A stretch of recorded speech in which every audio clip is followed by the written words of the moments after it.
সাথী ও বন্ধুগণ, জুলাই যোদ্ধা, জুলাইয়ের বিপ্লবী যোদ্ধা ওসমান হাদিকে এভাবে পরিকল্পিতভাবে যেই হত্যাকাণ্ড ঘটানো হয়েছে, 24-এর গণঅভ্যুত্থান পরবর্তী বাংলাদেশে এই ধরনের নৃশংস হত্যাকাণ্ড আমরা আশা করি তো পরের কথা, কোনোদিন কল্পনাও করতে পারি না।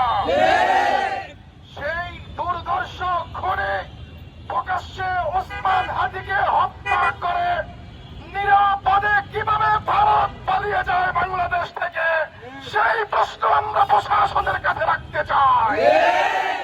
সংগ্রামী সাথী ও বন্ধুগণ, আমি আজকের এই বিক্ষোভ মিছিল থেকে বর্তমান অন্তর্বর্তীকালীন সরকারের কাছে আহ্বান করব, অতি সত্বর ইন্টারপোলের মাধ্যমে ভারত থেকে খনিকে ধরে এনে বাংলার জনতার সম্মুখে দৃষ্টান্তমূলক শাস্তি প্রদান করতে হবে। অন্যথায় এই সরকার এবং প্রশাসন ব্যর্থ এবং অবদার্থ সরকার প্রশাসন হিসেবে বিবেচিত হবে। সংগ্রামী সাথী ও বন্ধুগণ, এই প্রশাসন জনগণের নিরাপত্তার জন্য গঠন করা হয়েছে।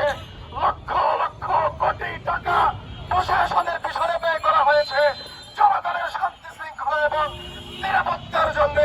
সেই প্রশাসনের চেয়ারে বসে যারা জনগণের নিরাপত্তা দিতে পারে না, এমন প্রশাসন আমরা বাংলাদেশে দেখতে চাই না।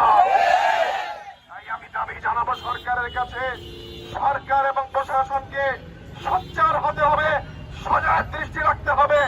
আমরাও বাংলাদেশের পাহারাদার হিসেবে কাজ করব। কোন ভিনদেশীদের শকুনের নজর আমরা বাংলাদেশে পড়তে দিব না ইনশাআল্লাহ।